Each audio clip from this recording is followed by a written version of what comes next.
जय हिंद मेरे प्रिय साथियों, एसएससी के जीवन के यूट्यूब चैनल फिर से स्वागत है। आशा करता हूँ आप लोग अच्छे होंगे, आगे पढ़ाई लिखाई अच्छे से चल रहे होंगे। अगर साथियों आप किसी भी कॉम्पिटिटिव एग्जाम की तैयारी कर रहे हैं, या आप ग्रुप डी की एग्जाम देने वाले हैं, या आप क्लास 9th की तैयारी कर रहे हैं, या अपने बच्चों की तैयारी करवाना चाहते हैं, तो साथियों आपके लिए वीडियो बहुत ऑथेंटिक होने वाले हैं। क्योंकि मैं साथियों एनसीईआरटी साइंस के क्लास 9th के सभी एग्जाम्पलर के क्वेश्चन इसमें इंक्लूड किया हूँ। तो साथियों चलिए वीडियो को आप शुरू से अंत तक जरूर देखें, आपको इस वीडियो से बहुत ज़्यादा लाभ होंगे। अगर आपको इस वीडियो से अगर लाभ होते हैं तो चैनल को लाइक सब्सक्राइब जरूर करें। देखिए चलिए वीडियो को शुरू करते हैं। फर्स्ट नंबर क्वेश्चन है कि कोई कण त्रिज्या के वृत्ताकार पथ पर गमन कर रहा है, अर्धवृत्त पूरा करने के पश्चात इसका विस्थापन होगा। तो विस्थापन किसे करते हैं साथियों? विस्थापन करते हैं शॉर्टेज डिस्टेंस को, और दूरी किसे कहते हैं? रास्ते की कुल लंबाई को दूरी कहते हैं। बस ये डिफरेंस है। तो देखिए अब देखिए ये वृत्त हुआ, वृत्त का ये केंद्र हुआ, वृत्त से परिधि तक की दूरी को त्रिज्या कहते हैं, और दोनों तरफ मिला देते तो इसको हम व्यास कहते हैं।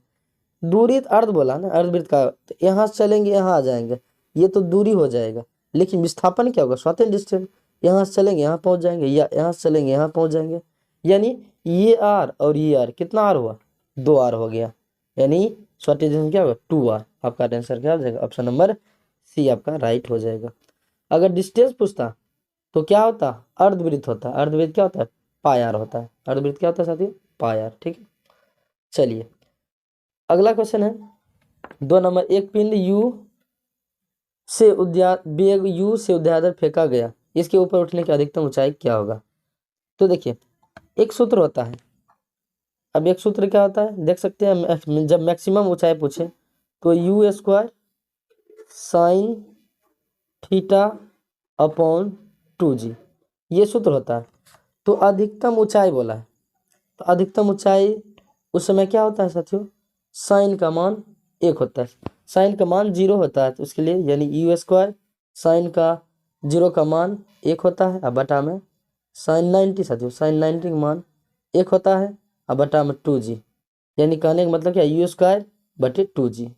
यानी आपका आंसर हो जाएगा ऑप्शन नंबर बी। ठीक है, चलिए अगला है। अगला आप देख सकते हैं किसी गतिमान पिंड के विस्थापन तथा दूरी का आंशिक अनुपात क्या होगा? तो जब भी आपसे ये पूछे कि विस्थापन और दूरी का अनुपात हमेशा 1 के बराबर अथवा कम होगा, याद रखिएगा 1 के बराबर अथवा कम होगा। ऑप्शन नंबर आपका डी राइट हो जाएगा, हमेशा याद रखिएगा। देखिए अगला क्वेश्चन है 4 नंबर। यदि किसी पिंड की विस्थापन समय के वर्ग के अनुक्रमानुपाती हो तो वह वस्तु गमन करती है। तो देखिए हमेशा याद रखिएगा, उस समय हमेशा त्वरण कांस्टेंट रहेगा। ठीक है, यानी एक समान त्वरण से गमन करेगा, एक समान त्वरण से गमन करेगा। कैसे दिखाइए, देखते हैं। देखिए s बराबर क्या होता है? ut प्लस हाफ at होता है, ये तो आपको पता होगा। ठीक है, देखिए उसके बाद अब जैसे बोले विस्थापन समय वेग, अगर वेग को हम मान लेते हैं कांस्टेंट यानी 0 मान लेते हैं, तो बचेगा सिर्फ क्या? यानी इसको हम 0 मान ले तो क्या बचेगा? सिर्फ हाफ at² बचेगा। ठीक है, अब देखिए अब बोला त्वरण को भी कांस्टेंट मान लिया जाए तो s बराबर क्या हो जाएगा? t² हो जाएगा। यानी कहने का अर्थ हुआ अगर हम बराबर घटाने के लिए किस साइन का यूज करेंगे? समानुपाती t²।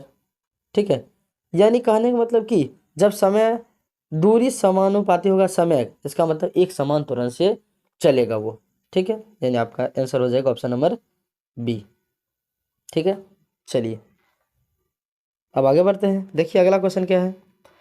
अगला क्वेश्चन है ग्राफ से। देखिए दिए गए यू टी ग्राफ चित्र 8.1 से यह निष्कर्ष निकाल सकते हैं कि पिंड क्या? तो देखिए आप चित्र को देखकर अनुमान लगा सकते हैं। जब भी आपको इस तरह से मिले तो ये हमेशा आपको याद रखिएगा, ये विरामावस्था को दिखाएगा। हमेशा याद रखिएगा, जब भी इस तरह से आपको ग्राफ मिले तो ये हमेशा आपको विरामावस्था में बताएगा। अगर ग्राफ इस तरह से दिखे, ऐसे उठता हुआ वेग बढ़ रहा है, अगर ग्राफ ऐसा दिखे वेग घट रहा है, ठीक है। चलिए, उम्मीद करता हूँ आप समझ रहे होंगे। देखिए, तो इसका आंसर क्या होगा, एक समान गति कर रहा होगा, याद रखिएगा, एक समान गति कर रहा होगा, ठीक है। यानी जब इस तरह से आपको ग्राफ मिले तो हमेशा विराम रहेगा, और जब विराम अवस्था में रहेगा तो क्या होगा, एक समान गति से करेगा, ठीक। नेक्स्ट क्वेश्चन है, देख सकते हैं। कहता है क्वेश्चन, मान लीजिए कोई लड़का 10 मीटर प्रति सेकेंड की गति नियत गति से चल रहा है, मेरी गो राउंड झूले पर सवारी करने का आनंद ले रहा है, इसे ज्ञात होता है कि वह लड़का। तो देखिए, सबसे पहले बात आपको याद रखना होगा, यहाँ पे देखिए, जब भी हम झूला झूलेंगे तो आवर्ती में, यानी ऐसे राउंड राउंड मारेंगे, राउंड राउंड ऐसे मारेंगे, ठीक है। यानी त्वरित गति से अगर कोई पिन झूला झूल रहा है, उसका वेग धीरे धीरे घटता जाएगा, ठीक है। उसका वेग क्या होगा ना, हमेशा धीरे धीरे घटेगा, ठीक है। तो यहाँ पे क्या होगा, आपका आंसर बिना त्वरण के गमन कर रहा होगा, ठीक है। यानी ऑप्शन नंबर आपका ये हो जाएगा डी, ऑप्शन नंबर आपका डी राइट आंसर हो जाएगा। चलिए, अगला क्वेश्चन है, अगला क्वेश्चन है कि भी यानी भी टी ग्राफ यूटी ग्राफ द्वारा घेरा गया क्षेत्रफल किसी भौतिक राशि की निरूपित करता है। तो हमेशा याद रखिएगा एक बात, जब भी आपको भी टी ग्राफ बोले, यानी वेग टाइम ग्राफ बोले, तो हमेशा विस्थापन को दर्शाएगा, हमेशा। अब विस्थापन का मात्रा क्या होता है, मीटर होता है, ठीक है। यानी मीटर आपका आंसर हो जाएगा। चलिए, आगे बढ़ते हैं। देखिए क्वेश्चन आगे, जैसा देख सकते हैं आप इस चित्र में, फिगर में, यहाँ पे लिखा हुआ कि एबीसी 4 कार ABCDE की क्या था, समतल सड़क पर गति कर रही है, उनकी दूरी ग्राफ दूरी समय ग्राफ 8.2 में दर्शाया गया, जैसा कि आप लोग देख सकते हैं। तो कहता है सही कथन चुनिए। तो देखिए, जब भी आप जितना इसके करीब रहिएगा, इसके करीब यानी दूरी के करीब रहिएगा, उतना ज़्यादा मान बढ़ेगा, ठीक है। हमेशा याद रखिएगा, जितना आप दूरी के करीब रहिएगा, यहाँ ये जो लाइन है, इसके करीब जितना रहिएगा उतना दूरी का मान बढ़ेगा। यानी दूरी आपसे अगर पूछे तो दूरी क्या होगा, तो देखिएगा, C पहले होगा, फिर D होगा, D के बाद A होगा, A के बाद B होगा। हमेशा दूरी में, दूरी की बात करें तो अगर वेग की बात कर ले, तो वेग की बात कर ले तब पर भी वही होगा। यानी दूरी और वेग में जितना हम इस ग्राफ के पास रहेंगे, जितना इस ग्राफ के पास रहेंगे, उतना वेग और दूरी का मान ज़्यादा होगा। और जितना दूर जाएंगे, जितना मान लीजिए साथियों, अगर हम जितना माँ बाप के करीब रहते हैं उतना माँ बाप को अच्छा लगता है, अगर दूर जाते हैं तो अच्छा नहीं लगता है, वही बात है। जितना करीब रहेंगे उतना वेग का मान या दूरी का मान बढ़ेगा, और जितना दूर रहेंगे उतना घट जाएगा, बस यही बात है।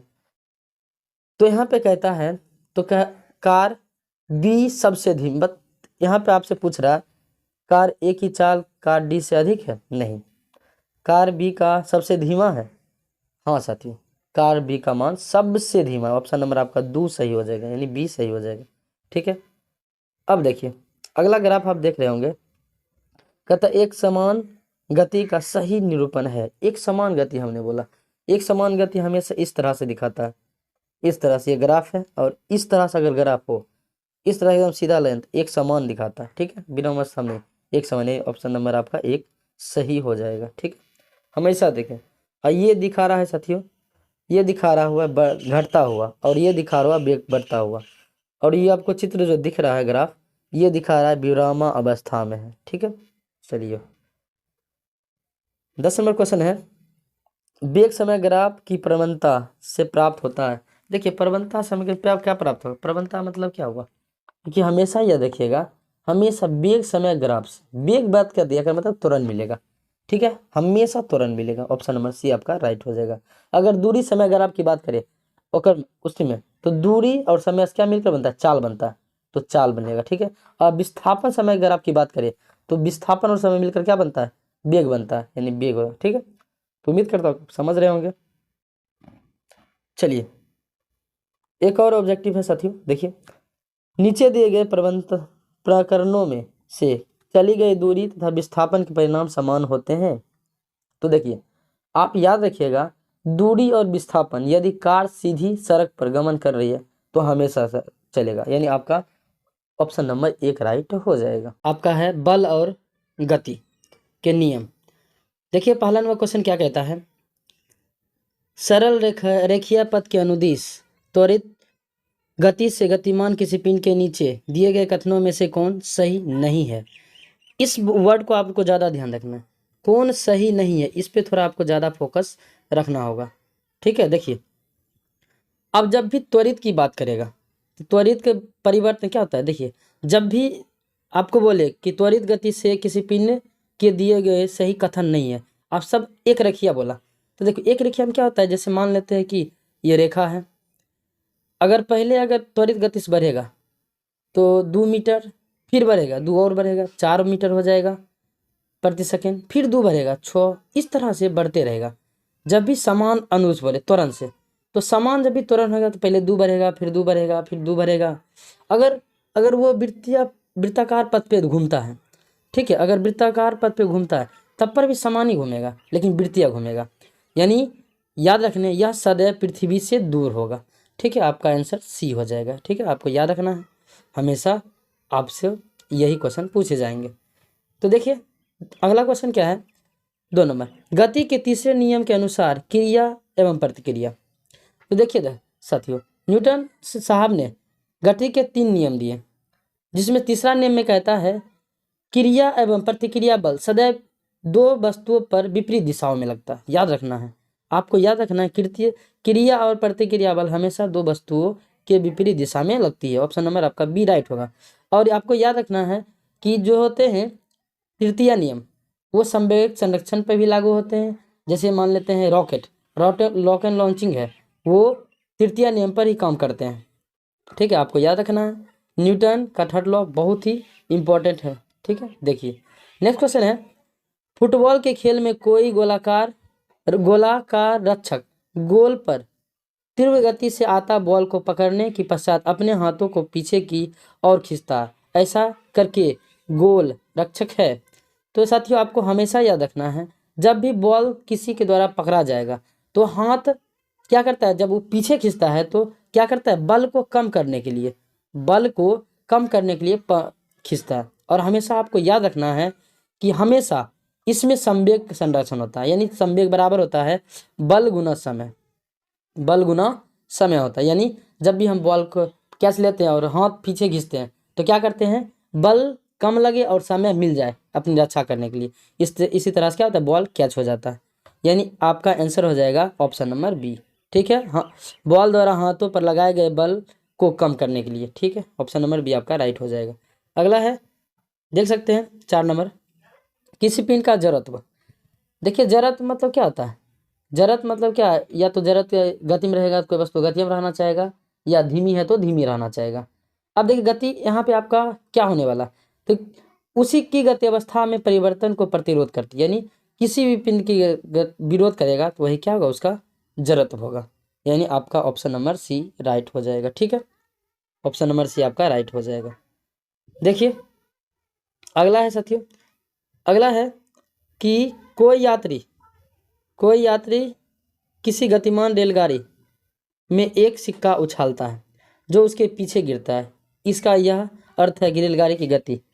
देखिए साथियों, आपको हमेशा याद रखना, अगर एक्सीलरेटर बढ़ाइएगा यानी तेज करिएगा तो सिक्का पीछे गिर जाएगा। ठीक है, और गति को धीमी कर दीजिएगा, गति को अगर घटा दीजिएगा तो क्या होगा, आपके सिक्का आगे गिर जाएगा। लेकिन जब गति को आप एक समान रखिएगा, यानी वेग को एक समान रखिएगा, तो आपके सिक्का हाथ में ही गिरेगा। यानी आपका आंसर हो जाएगा ऑप्शन नंबर ए, त्वरित है। ठीक है, यानी यहाँ पे त्वरित होगा आपका आंसर, ऑप्शन नंबर ए आपका। यहाँ पे एक्सीलरेटर की बात की हमने, यहाँ पे त्वरण से संबंधित था।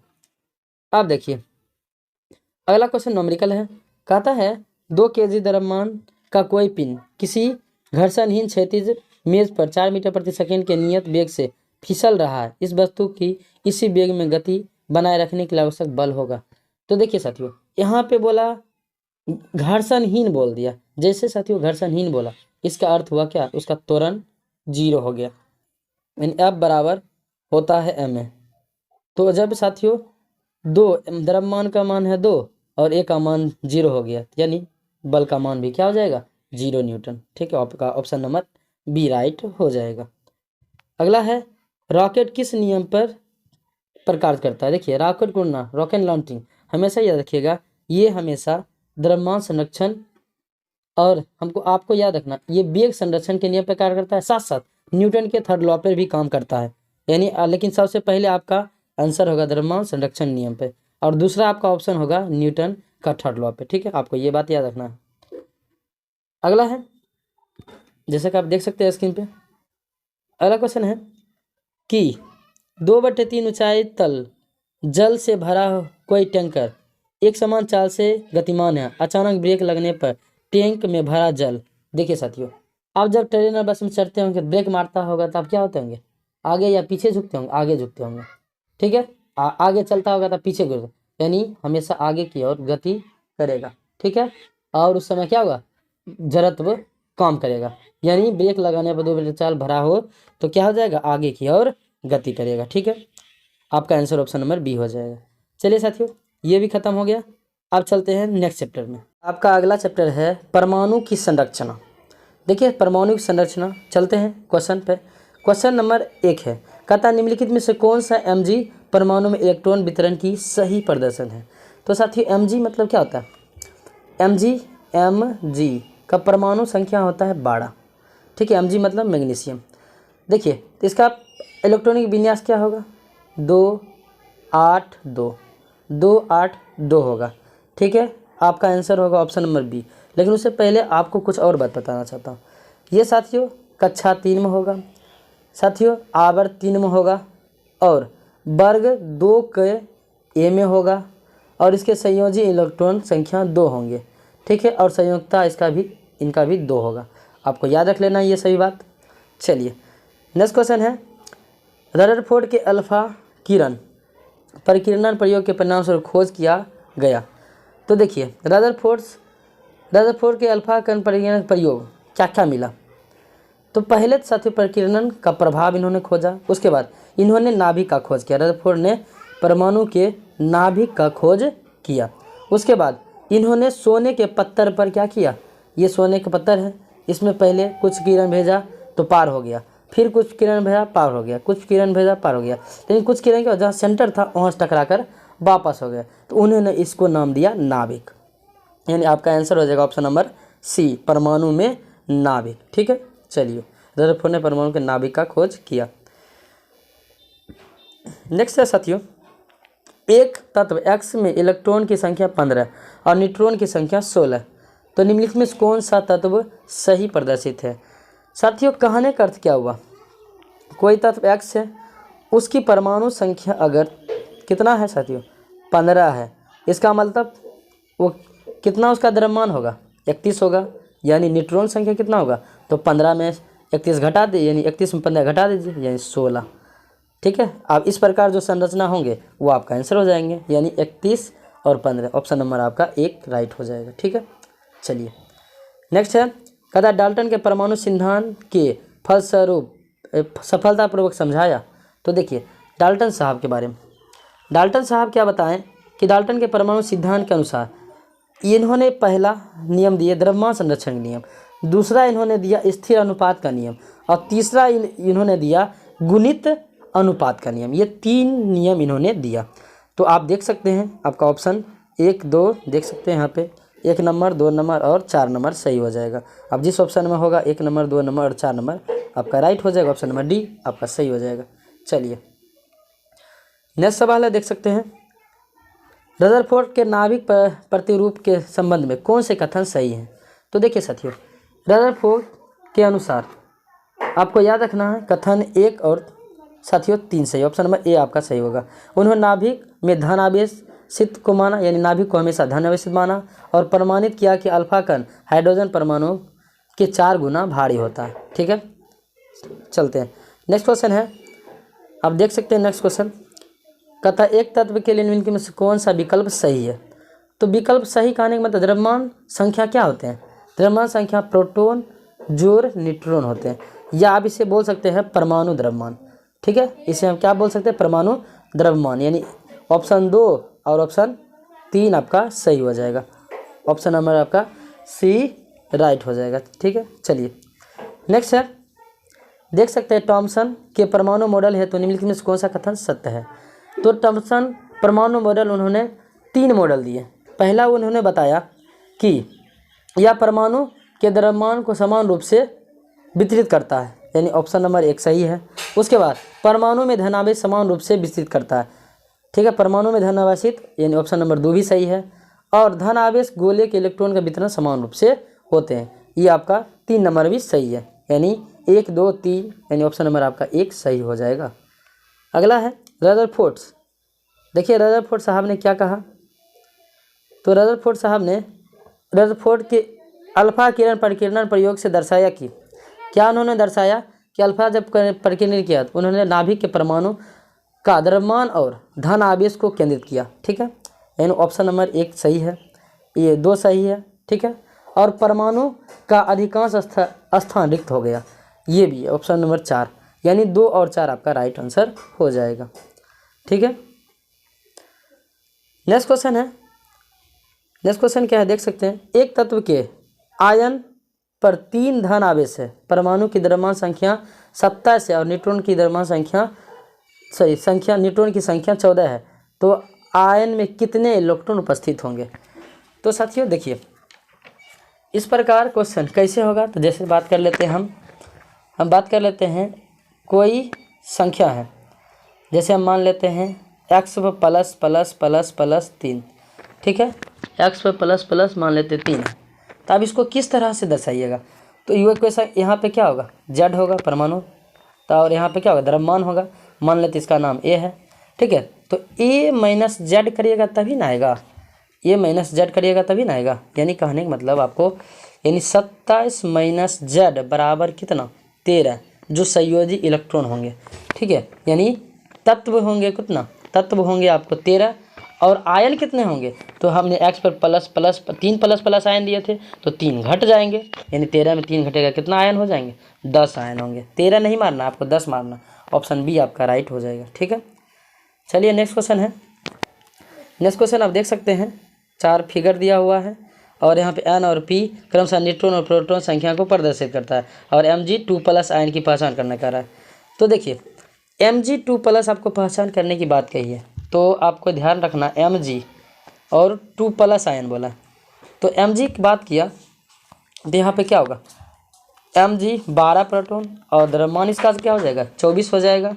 अब जब घटाइएगा तो न्यूट्रॉन कितना आएगा 12 आ जाएगा, प्रोटॉन भी कितना आ जाएगा 12 आ जाएगा। ठीक है, प्रोटॉन भी 12 हो जाएगा, लेकिन इलेक्ट्रॉन कितना होगा साथियों, न्यूट्रॉन में प्रोटॉन में 2 हटा दीजिए क्योंकि 2 प्लस ना यहाँ पे, इसलिए आपको 2 हटाना पड़ेगा। तो परमाणु संख्या 12 हो जाएगा और परमाणु भार आपका 24 हो जाएगा। यानी आप देख सकते हैं ऑप्शन नंबर आपका सही हो जाएगा, इसमें सबसे ऑप्शन अच्छा यानी यहाँ पे 10 हो जाएगा, ऑप्शन नंबर ए आपका राइट हो जाएगा। ठीक है, अब आगे बात कर लेते हैं। कहता एथिल एथेनोएट CH3COC2H5 के एक नमूने में 2 ऑक्सीजन परमाणु के इलेक्ट्रॉन संख्या समान है परंतु न्यूट्रॉनों की संख्या अलग अलग है, तो क्या निम्नलिखित में से कौन सा कारक है। तो देखिए एथिल ऑक्साइड बोला आपसे, बस आपको याद रखना ऑक्सीजन क्या होते हैं 8 होते हैं और द्रव्यमान संख्या 16 होते हैं। ठीक है, और एक और होते हैं इसके समस्थानिक 8 होते हैं और 18 होते हैं। ठीक है, इसमें इलेक्ट्रॉन कितने होंगे 8 होंगे और न्यूट्रॉन कितने होंगे 8 होंगे, लेकिन इसमें कितने होंगे इलेक्ट्रॉन 8 होंगे और इसमें न्यूट्रॉन 10 होंगे। ठीक है, आप 18 में 8 घटेगा कितना 10 होंगे, यानी दोनों ऑक्सीजन परमाणु समस्थानिक हैं।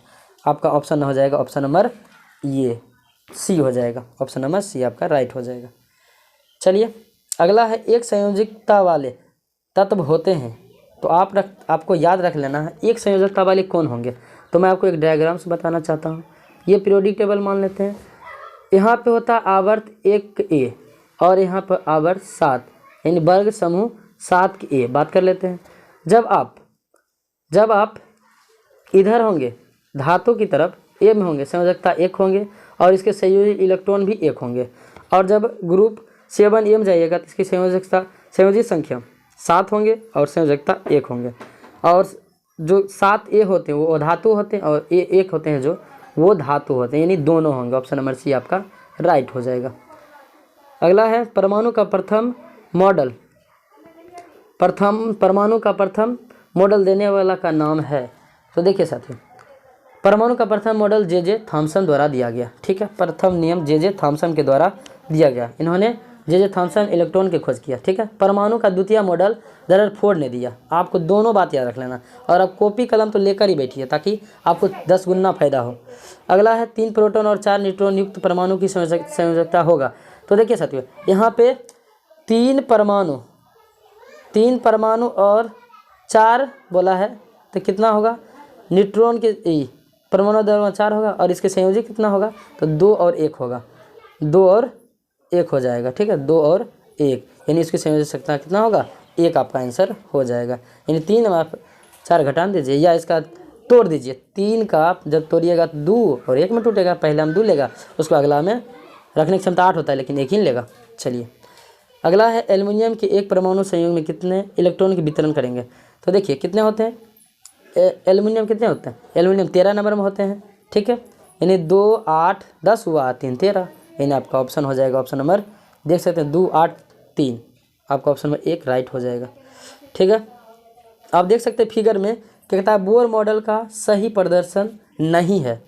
तो देखिए बोर मॉडल का सही प्रदर्शन है, बोर मॉडल का पहला 2 होगा, कहने का अर्थ है, यानी कहने का अर्थ क्या हुआ, हम कहने के अनुसार है कि देखिए पहला जो कक्षा में होगा 2 होगा, यहाँ पे 2 है, यहाँ पे 4 है, तो गया, इसमें भी 2 है, इसमें भी 2 है, लेकिन बोर्ड मॉडल के अनुसार क्या 10 लास्ट में 10 होना चाहिए। यानी आपका ऑप्शन नंबर 1 2 और 4 आपका नहीं होगा, और 1 और 2 आपका हो जाएगा। यानी आपका आंसर होगा 2 और 4, आंसर होगा 2 और 4, लेकिन ऑप्शन देख सकते हैं 2 और 4, ऑप्शन नंबर आपका सी राइट हो जाएगा। ठीक है साथियों, अगला है 17 नंबर है, देख सकते हैं निम्नलिखित में कौन सा कथन सर्वदा सही है। तो कौन सा कथन सही है, देख पढ़िए पहले। ऑप्शन नंबर ए आपका सही हो जाएगा, एक परमाणु में इलेक्ट्रॉन और प्रोटॉन की संख्या समान होती है। ठीक है, चलिए तो साथियों उम्मीद करता हूँ कि आपको ये भी क्वेश्चन समझ आ गए होंगे। एक क्वेश्चन और है साथियों, यहाँ पे देखिए क्वेश्चन देख सकते हैं, एक क्वेश्चन और है, कहता है कि परमाणु मॉडल का समय के साथ सुधार होता है, निम्नलिखित परमाणु मॉडल में उनके क्रमांक के अनुसार व्यवस्थित करें। तो आपका आंसर हो जाएगा ऑप्शन नंबर, साथियों ऑप्शन नंबर आपका हो जाएगा 2 और 1 और 3, 2 1 3, यानी ऑप्शन नंबर सी हो जाएगा। यानी रदरफोर्ड मॉडल, उसके बाद देखिए 2, पहले टॉमसन, उसके बाद रदरफोर्ड, उसके बाद बोर मॉडल। पहले टॉमसन का मॉडल आया, उसके बाद रदरफोर्ड, उसके बाद बोर मॉडल आया। ठीक है, चलिए अब नेक्स्ट चैप्टर में चलते हैं। अध्याय नंबर 10 गुरुत्वाकर्षण।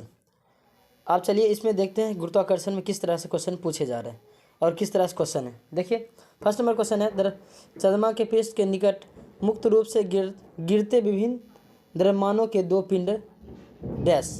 तो देखिए जब भी आपको इस तरह के क्वेश्चन पूछे तो बस आपको याद रखना है वेग किसी भी क्षण समान होंगे। याद रखना हमेशा जब भी कोई चीज़ गिरेंगे, ठीक है, मुक्त अवस्था में, तो उसका वेग हमेशा समान हो। चाहे आप 1 किलो रुइया गिराइए, चाहे आप पत्थर गिराइए, जब भी मुक्त अवस्था में गिरेगा तो एक समान रूप से गिरेगा। यानी आपका आंसर होगा ऑप्शन नंबर 1। ठीक है, चलिए ऑप्शन नंबर ये आपका राइट हो जाएगा। दूसरा क्वेश्चन है गुरुत्वीय त्वरण का मान डैश। तो देखिए याद रखिए ना आपको कि विषुवत रेखा पर न्यूनतम होगा। गुरुत्वीय त्वरण का मान हमेशा आपको याद रखना है, गुरुत्वीय त्वरण का मान हमेशा विषुवत रेखा पर न्यूनतम होगा। ठीक है, एकदम न्यूनतम होगा। और आपको याद रखना, और ध्रुव पर हमेशा महत्तम होगा, ठीक है, अब आपको याद रखना है कभी कभी आपको क्वेश्चन देगा भूमध्य रेखा, विषुवत रेखा की जगह पर आपको देगा भूमध्य रेखा, तो आपको हमेशा याद रखना है उस स्थिति में गुरुत्वीय त्वरण न्यूनतम होता है। और जब पृथ्वी के केंद्र पर होगा तो गुरुत्वीय त्वरण का मान 0 होगा। ठीक है, तो आपका आंसर हो जाएगा ऑप्शन नंबर, देखिए साथियों, सी आपका राइट हो जाएगा। चलिए नेक्स्ट सवाल है, आप जैसा कि स्क्रीन पे देख सकते हैं 3 नंबर, 2 पिंड के बीच गुरुत्वाकर्षण बल F है, यदि दोनों पिंडों के दरम्यान उनके बीच की दूरी को समान रखते हुए आधे कर दिए जाए तो गुरुत्वाकर्षण बल होगा। थोड़ा आपको सोचना पड़ेगा, कह रहा है यदि दोनों पिंडों के द्रव्यमान उसके बीच की दूरी को समान रखते हुए, दूरी समान रखना, क्या करना है, द्रव्यमान को आधा कर देना, द्रव्यमान को आधा कर दो। गुरुत्वाकर्षण बल क्या होगा? पहले तो आपको गुरुत्वाकर्षण बल बराबर होता है G(m1 × m2 अपॉन r²। ठीक है, ये सूत्र होता है। अब देखिए F बराबर G, m को बोला आधा कर दिया है, थोड़ा ध्यान से क्वेश्चन पढ़ना होगा, लॉजिक है इस क्वेश्चन में। दोनों द्रव्यमान को आधा कर दिया जाए, अब बटा में r², तो 2 दूनी 4 यानी 1/4 G(m1 m2 r², यानी कितना हो जाएगा F/4। ठीक है, इसका मान F हो जाएगा, F/4 आपका राइट आंसर हो जाएगा। ऑप्शन नंबर 1 आपका सही हो जाएगा। ठीक है, चलिए नेक्स्ट देखिए। नेक्स्ट है, कोई लड़का डोरी से बंधे पत्थर को किसी क्षैतिज वृत्ताकार पथ में घुमा रहा है, यदि डोरी टूट जाए तो वह पत्थर क्या होगा? तो आपको याद रखना है, ये वृत्ताकार पथ हुआ, इधर इसका सेंटर होगा, इसका लंबवत होगा। अब जब यहाँ से फेंकिएगा तो क्या किस तरह से घूमेगा? देखिए जब फेंकिएगा वो लंबवत आगे बढ़ेगा, लंबवत, यानी आपको याद रखना है उसका वेग जो होगा भी स्पर्श रेखा को की दिशा में जाएगा। जो स्पर्श रेखा है इसका वेग इस दिशा में जाएगा, और जो त्वरण होंगे उसका त्वरण कहाँ होंगे? उसका बल केंद्र की दिशा में होगा। ठीक है, यानी आपको याद रखना है वृत्ताकार पथ पर किसी सरल रेखा स्पर्शी के अनुदिश गति करेगा, हमेशा याद रखना।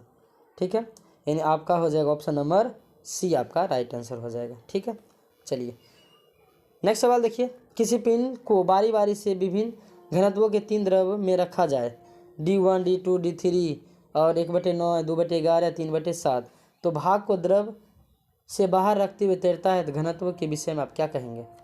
तो देखिए हम 3 को डब्बा बनाते हैं, 3 को, एक इसमें 1/9 ले लेते हैं, इसमें ले लेते हैं 2/11 और इसमें ले लेते हैं 3/7, 3 को डब्बा ले लिए।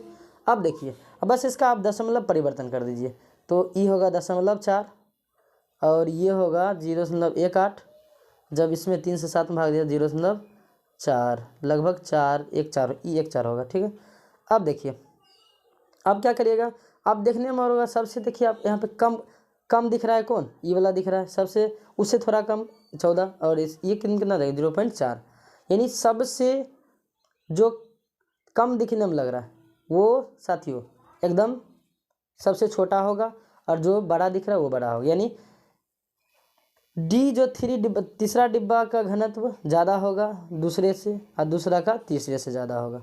ठीक है, D1, यानी आपको कौन दिख रहा है? ये वाला, ऑप्शन नंबर डी आपका राइट हो जाएगा। ठीक है, चलिए अगला देखिए, अगला स्क्रीन पे देख सकते हैं, कहता F बराबर G(m)(m/d2, तो G क्या है आपको याद रख लेना है। F बराबर होता है G(m)n/d²। आपको याद रखना है जो G है, G एक सार्वत्रिक नियतांक है, सार्वत्रिक नियतांक है, इसे हम लोग प्राकृतिक सार्वत्रिक नियतांक भी कहते हैं, और G का मान होता है 6.67 × 10⁻⁻11 न्यूटन मीटर पर kg²। ठीक है, आपको याद रख लेना है। उसके बाद G का मान का खोज कैवेंडिश साहब ने किया। ठीक है, कैवेंडिश ने किया, आपको याद रख लेना है। ठीक है, आपका आंसर हो जाएगा ऑप्शन नंबर, देख सकते हैं डी, ऑप्शन नंबर डी आपका राइट हो जाएगा। चलिए अगला है, गुरुत्वाकर्षण के नियम में गुरुत्वाकर्षण बल है, तो आपको पहले 2 बात बताना चाहता हूँ, ये गुरुत्वीय त्वरण हुआ और ये साथियों सार्वत्रिक नियम हुआ। अब देखिए ये गुरुत्वीय त्वरण और ये सार्वत्रिक गुरुत्वाकर्षण, इसका SI मात्रक होता है मीटर/सेकंड²। ठीक है, और इसका SI मात्रक होता है न्यूटन मीटर² पर kg²। ठीक है, ये आप समझ गए होंगे। गुरुत्वीय त्वरण एक सदिश राशि है, और सार्वत्रिक गुरुत्वाकर्षण जो है वो एक अदिश राशि है। गुरुत्वीय त्वरण का खोज न्यूटन साहब ने किया, और G का मान कैवेंडिश साहब ने किया। आपको याद रखना है गुरुत्वीय त्वरण का मान हमेशा बदलते रहता है, लेकिन सार्वत्रिक नियम हमेशा कांस्टेंट होता है, नियत रहता है, ये कभी चेंज नहीं होता है। ठीक है, 6.0 साथियों 7 × 10⁻11 ही सब जगह होगा। तो उम्मीद करता हूँ कि आप समझ गए होंगे इसका आंसर क्या होगा। तो आप मिला सकते हैं, देख सकते हैं। लेकिन क्या कहता है केवल पृथ्वी बिंदु के बीच, नहीं, यहाँ पे क्या होगा, द्रव्यमान वाले किन्हीं दो पिंडों के बीच होगा। ठीक है, किन्हीं दो पिंडों के बीच। ऑप्शन नंबर सी आपका राइट हो जाए। सी, दो आवेशों, ठीक है, चलिए सही है। अगला देखिए, कहता है गुरुत्वाकर्षण के नियम में राशि जी का मान। तो जी क्या है आपको यहाँ पे ध्यान रखना है, आखिर जी क्या है। तो जी एक क्या है, गुरुत्वाकर्षण नियतांक है, जो सार्वत्रिक नियतांक है, यानी आपको मारना है ऑप्शन नंबर डी। ये पृथ्वी के द्रव्यमान और त्रिज्या पर निर्भर नहीं करता, याद रखिएगा। हमेशा एम और आर कभी भी पृथ्वी के लिए लागू नहीं होता है। बस आपको ये बात याद रख लेना गांठ बांध के। अगर आपके कॉपी में जगह हो तो आप कॉपी में लिख सकते हैं, और जितना आप लिख देते हैं वो कभी नहीं बोलते हैं, याद रखिएगा दोस्तों। अब देखिए, कहता है दो कण कुछ दूरी पर रखे, यदि दोनों कणों के द्रव्यमान दोगुने कर दिए जाए तथा उसके बीच की दूरी अपरिवर्तित रखे तो उसके बीच गुरुत्वाकर्षण बल होगा। तो पहले तो आपको याद रखना है अब बराबर क्या होता है, जी m1 m2 upon are square, ये होता है। अगर हम जी न्यू ले, एफ न्यू ले, तो जी दुगुना बोला करने के लिए m1 × 2m2 बटे आर स्क्वायर, तो दो दूनी कितना हुआ 4, यानी 4 गुना हो जाएगा। ठीक है, ऑप्शन नंबर आपका बी राइट हो जाएगा। आगे बढ़िए, अगला है वायुमंडल से जकड़ता हुआ है, वायुमंडल पृथ्वी से जकड़ता हुआ है। तो याद रखिएगा किसके कारण से जकड़ता हुआ है, तो पृथ्वी यानी गुरुत्व बल के कारण से जकड़ा हुआ है। और आपको याद रखना है चंद्रमा पर वायुमंडल नहीं है। क्यों नहीं है, क्योंकि वहाँ पे प्लेन वेग का मान बहुत कम है। प्लेन वेग का मान कम होने के कारण से चंद्रमा पर वायुमंडल नहीं है, लेकिन पृथ्वी पर है। अगला एकांक दूरी पर स्थित दो एकांक द्रव्यों के बीच आकर्षण बल कहलाता है। तो आपको याद रख लेना है क्या कहलाता है। तो आपका आंसर हो जाएगा यहाँ पे सार्वत्रिक गुरुत्वीय नियतांक, सार्वत्रिक गुरुत्वीय नियतांक। ऑप्शन नंबर आपका डी हो जाएगा। जिस तरह देखिए साथियों, जिस तरह से दाब बराबर क्या होता है, बल बटे क्षेत्रफल, इसमें तो आपको कोई डाउट नहीं होगा, बल बटे क्षेत्रफल। जिस तरह क्षेत्रफल और दाब को हम बल कह सकते हैं, क्षेत्रफल गुना दाब को बल कह सकते हैं, उसी तरह हम उसी तरह कह सकते हैं सार्वत्रिक गुरुत्वांक। ठीक है, क्योंकि क्या होता है F बराबर जी m1 m2 m, ठीक है, आर बटे आर।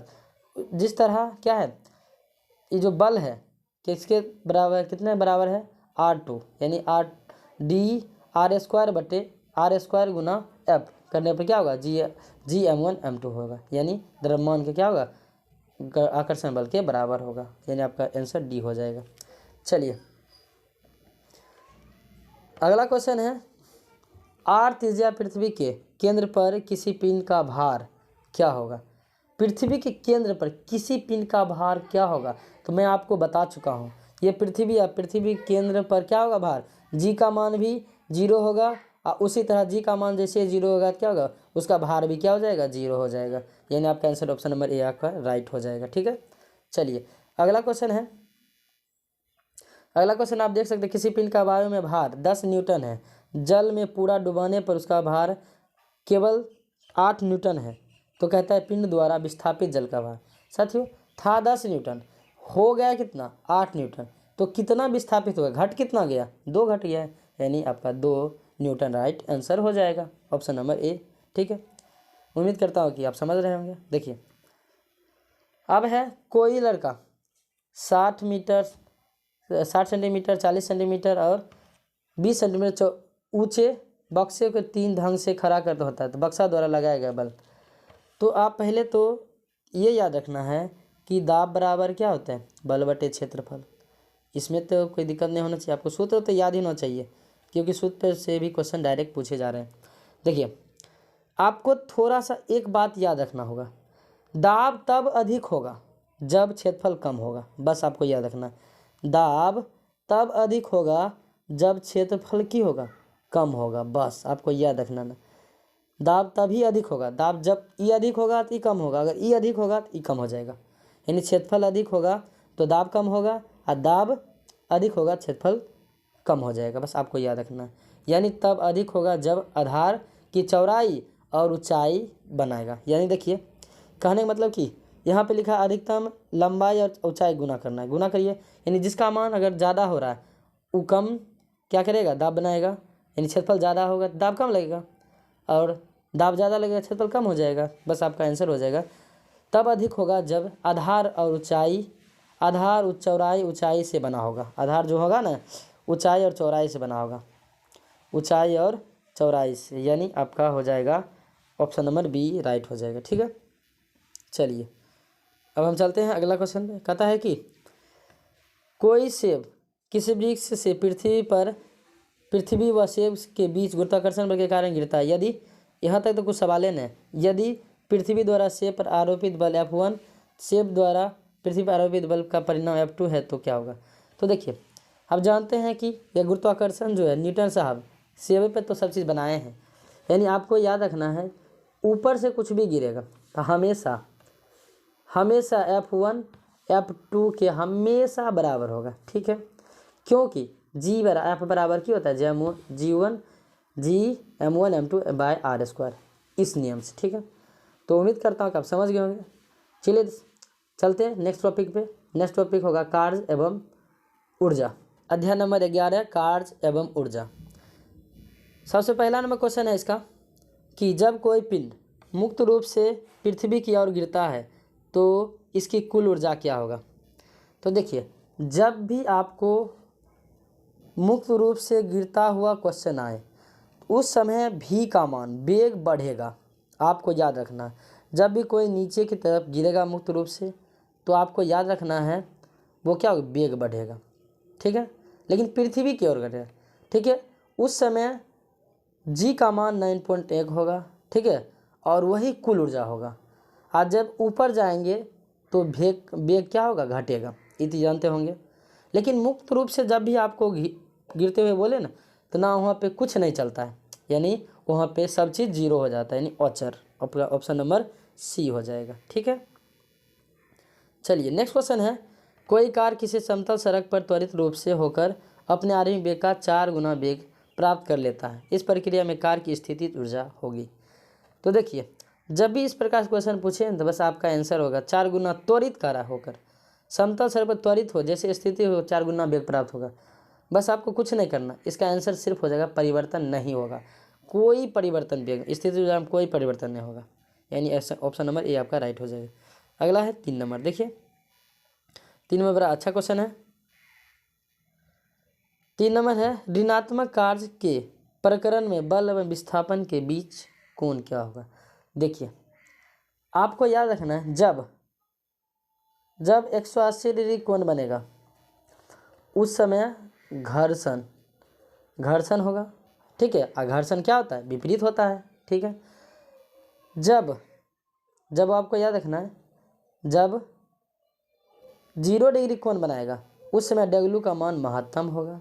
ठीक है, और जब 90 डिग्री का बनाएगा, ठीक है, जब 90 डिग्री कोण बनाएगा उसमें डब्ल्यू का मान 0 होगा। आपको ये गांठ बांध के चलना है। यानी आपका का बल और विस्थापन के बीच कोण होगा ऋणात्मक होगा। तो कहने का मतलब क्या होगा, 180 होगा। 180 सिंपल बात है।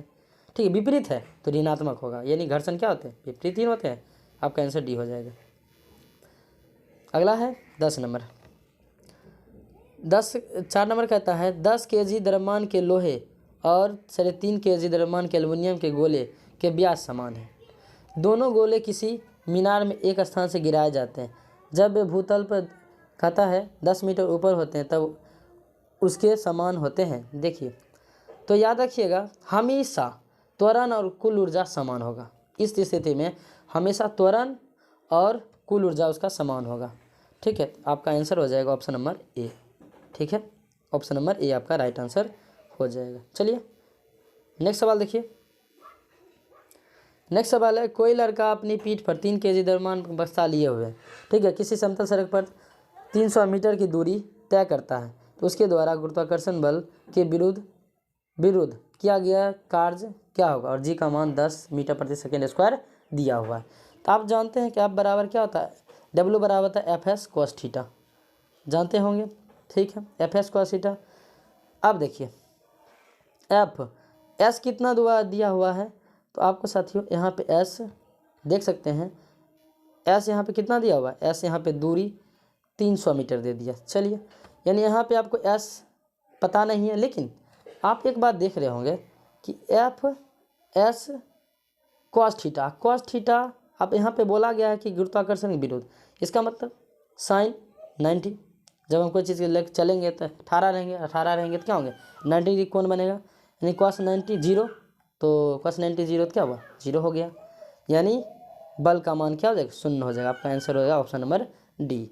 आप ये भी कह सकते हैं सर कि एम जी एच भी तो सूत्र लगा सकते हैं, हाँ लगा सकते हैं, लेकिन उस कंडीशन 300 होगा, एम 300 होगा और त्वरण 10 है और एच 3 है, तो कितना हो जाएगा, यानी 3 3 9 और गुना 10⁻3, लेकिन ऑप्शन तो है ही नहीं, यहाँ पे तो 6 है, इसे आपका आंसर होगा ऑप्शन नंबर डी। ठीक है, चलिए अगला है ऊर्जा का मात्रक नहीं है।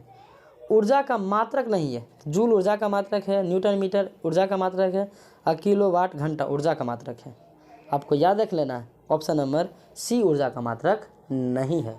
ठीक है, ऑप्शन नंबर सी ऊर्जा का मात्रक नहीं है, ये बड़े बड़े मशीनों का मात्रक है। ठीक है, चलिए अगला है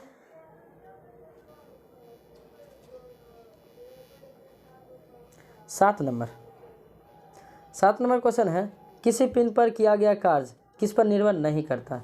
तो देखिए W बराबर क्या होता है, एफ एस कॉस थीटा होता है, इसमें कोई दिक्कत नहीं। तो इसके अनुसार पिंड का साथ आरंभिक वेग पर निर्भर नहीं करता, याद रखिएगा आरंभिक वेग पर निर्भर नहीं करता। यहाँ पर आपका होगा ऑप्शन नंबर डी राइट हो जाएगा। ठीक है, क्योंकि देखिए क्या होता है, W बराबर एफ एस कॉस थीटा होता है, तो जो यहाँ पे कार्य है वो एफ पर भी निर्भर करता है, एस पर भी निर्भर करता है और थीटा पर निर्भर करता है, यानी विस्थापन पर निर्भर करता है, बल पर निर्भर करता है और कोण पर निर्भर, लेकिन क्या इसमें वेग की बात हो रही है, इसलिए वेग पर निर्भर नहीं करती है। चलिए अगला है, बांध के संग्रहित जल में डैश ऊर्जा है। तो हमेशा याद रखिएगा बांध में जब भी ऊर्जा संग्रहित होगा तो हमेशा स्थितिज ऊर्जा, ठीक है, या तनी हुई तीरे में कमान में क्या होगा, हमेशा स्थितिज ऊर्जा संग्रहित होगा। चलिए अगला क्वेश्चन देख सकते हैं स्क्रीन पे। अगला क्वेश्चन है, कहता है एक पिंड एच ऊंचाई से गिराया जा रहा है, h/2 ऊंचाई गिराने के पश्चात होगा। तो इसमें आपको याद रख लेना, देखिए हम आपको एक बात बताना चाहते हैं। अब मान लेते हैं कोई पिंड यहाँ पे है, उसको हम गिर रहा है। कोई पिंड है, इसको गिरा रहे हैं तो नीचे ही गिरेगा, ठीक है। उस समय काइनेटिक एनर्जी हमेशा मान लेते हैं 100 है, ठीक है, 100 है। तो उस समय जो काइनेटिक एनर्जी होंगे, जैसे गिरेगा तो गिरेगा क्या हो जाएगा, 0 हो जाएगा, ठीक है, और टोटल एनर्जी 100 ही रहेगा। जैसे याद रखिए, तो आप हमेशा जैसे वो नीचे आएगा तो आपको याद रखना है mg जो होते हैं, mgh और हाफ mv², ये जो होते हैं आपस में दोनों क्या होंगे, बराबर होंगे, ठीक है।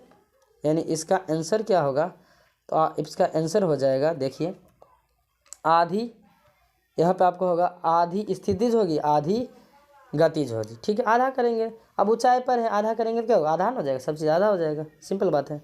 चलिए अब हम चलते हैं नेक्स्ट टॉपिक, साउंड नंबर 12 ध्वनि चैप्टर, ध्वनि यानी साउंड। चलिए पहला नंबर क्वेश्चन देखिए, कहता है स्वर एक ऐसी ध्वनि है। तो देखिए स्वर की जब बात करें जिसमें एकल आवृत्ति होती है, यानी आपका ऑप्शन नंबर तो सी हो जाएगा। लेकिन स्वर याद रखिएगा, आपको स्वर किससे बना है, सा रे ग म पा धा नी, ये 7 सुरों से मिलकर बना है, सही बात है। अब देखिए जब भी इधर से इधर जाइएगा तो हमेशा यानी सा रे गा मा री ना, तो क्या होगा, आवृत्ति बढ़ता हुआ प्रतीत होगा, ठीक है, आपको ये याद रख लेना। और समय आपका सी राइट हो जाएगा। चलिए आपका नेक्स्ट क्वेश्चन है 2 नंबर, कहता है कि यांत्रिक पियानो बजाए होंगे या देखे होंगे, किसी कुंजी को पहले धीरे से और फिर किसी कुंजी को जोर से दबाया था, दूसरी बार ध्वनि उत्पन्न होगी। आप जब पियानो दबाते हैं पहली बार धीरे से, दूसरे जैसे पहले दबाते पौ, फिर जोर से पौ, यानी जोर जोर से करता होगा आवाज़। अब देखिए जैसे पहला दबाए थोड़ा धीमे, उससे दबाएगा थोड़ा जोर से, ऐसा होता है। तो क्या होगा उस समय, तो ऑप्शन आप देख सकते हैं। ऑप्शन आपको याद रखना है, धीरे जोर से तो उत्पन्न ध्वनि, यानी क्या होगा, पहले तो धीरे से होगा फिर क्या होगा, जोर से होगा। यानी पहले धीरे होना चाहिए, देख सकते हैं, ध्वनि प्रबल होगी परंतु तारत्व। यहाँ पे आपको याद रखना है, तीव्रता जो होती है, तीव्रता आपको याद रखना है, तीव्रता होती है आयाम, आयाम पर निर्भर करता है, ठीक है। और तारत्व जो होती है वो आवृत्ति पर निर्भर करता है, आवृत्ति कारण से ध्वनि पतला या मोटा होता है, ठीक है। और तीव्रता कारण से पर ध्वनि क्या होता है, धीमी या तेज होता है। यानी आपका आंसर हो जाएगा, पहले ध्वनि में प्रबलता आएगी, फिर उसके बाद क्या होगा, तारत्व निम्न हो जाएगी। यानी आप देख सकते हो आपका ऑप्शन नंबर सी राइट हो जाएगा, ठीक है। आप ये सब कॉपी पे ज़रूर लिखे साथियों, बहुत फ़ायदा होता है और आपको गारंटी देते हैं आपके एग्ज़ाम इससे बाहर जाने वाला नहीं है। देखिए कहता है सोनार, सोनार देखिए, सोनार क्या है, सोनार साथियों हमेशा याद रखिएगा, ये जल के अंदर डूबे वस्तु का पता लगाने के लिए काम किया जाता है, ठीक है। और ये हमेशा प्राश्रव्य ध्वनि, ठीक है, ध्वनि के प्रावर्तन के नियम पे काम करता है। आपका आंसर हो जाएगा ऑप्शन नंबर 1, ठीक है, प्राश्रव्य ध्वनि पे काम करेगा और ये ध्वनि के प्रावर्तन के नियम पे, ठीक है, काम करता है। अब मान लीजिए यहाँ पे सोनार है और नीचे में कोई वस्तु है, तो इसके क्या करता है, पहले यहाँ से यहाँ भेजता है सिग्नल, उसके बाद टकरा खाता है, तो पता चलता है कि यहाँ पे कुछ चीज़ डूबा हुआ है या कुछ चीज़ है। अगला है, ध्वनि वायु में गमन करती है यदि, देखिए जितना आर्द्रता होगा उतना तेज़ी से ध्वनि भी गमन करेगा, यानी विक्षोभ गमन करेगी हमेशा। जैसे ध्वनि ई है, ये है, या आगे क्या करता है, ई इसको धकेलता है, इसको विक्षोभ के कारण से ध्वनि आगे बढ़ता है। और एक और कारण होते हैं, संपीड़न या विरलन कारण से भी ध्वनि आगे बढ़ता है, ठीक है। तो आपको याद रखना है इसका आंसर क्या होने वाला है। तो देखिए इसका आंसर होगा, माध्यम कण एक दूसरे के गमन करती है, यानी कण एवं विक्षोभ दोनों के स्थान से दूसरे स्थान पर गमन करती है। आपका आंसर होगा ऑप्शन नंबर डी। विक्षोभ यहाँ पे बहुत ज़्यादा महत्व रखता है साथियों। और आप आर्द्रता पूछेगा तो आर्द्रता में भी ध्वनि बहुत तेज़ी से गमन करता है। अगला है 5, किसी क्षीण ध्वनि को प्रबल ध्वनि में परिवर्तित करने के लिए उसमें वृद्धि करनी होगी। तो आपको याद रखना, जब भी क्षीण ध्वनि को करना है तो आयाम होगा, आयाम यानी तीव्रता आयाम पे निर्भर करता है, यानी आयाम आपका ऑप्शन नंबर बी राइट हो जाएगा। अगला है, जैसा कि आप फिगर में देख सकते हैं, कहता है 6 नंबर क्वेश्चन कि आधी तरंग दैर्घ्य है, आधी तरंग दैर्घ्य है। तो देखिए आधी तरंग दैर्घ्य की बात किया तो हम थोड़ा बात आपको डायग्राम से बता देते हैं। ये तरंग इस तरह से चलता है, ध्वनि तरंग, ठीक है। अब देखिए आप जानते हैं कि यहाँ से यहाँ तक की दूरी को हम तरंग दैर्घ्य बोलेंगे, एक सिरिंज और एक गर्त के बीच की दूरी को हम क्या बोलते हैं, तरंग दैर्घ्य बोलते हैं। या यहाँ और यहाँ की बात कर ले, यहाँ से दूरी यहाँ तक जाएँ तब पर भी एक तरंग हम दैर्घ्य गमन करेंगे, या यहाँ से बात कर लें यहाँ तक तब पर भी हम एक तरंग दैर्घ्य बात करेंगे, ठीक है। यानी कहने का अर्थ हुआ कि ये तरंग दैर्घ्य हुआ और इसका इस तरह से ध्वनि चलता है, ठीक है। इसका नाम हम रख दिए ए, इसका नाम रख दिए बी, इसका सी, इसका डी, इसका ई रख दिए। तो कहेगा किस तरह होगा, कब होगा, बस आपको याद ना, यानी जो है ये जो बी है और ये डी है इतने दूर होगा, यानी आपका आंसर हो जाएगा बी और डी, बी और डी, बस बी और डी आपका आंसर हो जाएगा, बी और डी, यहाँ से यहाँ तक, बस इसको बोलते हैं आधी तरंग दैर्घ्य, आधा करना, यहाँ से यहाँ तक पूरा हो जाएगा। अब यहाँ से यहाँ तक ये तो आधी न गए, इसलिए। चलिए अगला है 7 नंबर, भूकंप द्वारा मुख्य प्रघाती तरंगों से पहले किस प्रकार की ध्वनि उत्पन्न करता है। तो इस प्रकार से आपको हमें जब भी भूकंप आता है तो साथियों देखते होंगे धरती के द्वारा हमेशा अपस्रव ध्वनि का निकाला जाता है, जिसके कारण से छोटे छोटे जो पशु होते हैं, गाय हो गए, सांप हो गए, वो सब भागने लगते हैं, ठीक है। लेकिन मनुष्य को ध्वनि पता नहीं चल सकता क्योंकि 20 हर्ट्ज से क्या होते हैं, कम होते हैं। अगला है 8 नंबर, कहता है अपस्रव ध्वनि सुन सकता है। तो साथियों अपस्रव ध्वनि ये मनुष्य नहीं सुन सकता है, इसे डायनासोर सुन सकता है। ठीक है, डायनासोर यानी गैंडा सुन सकता है।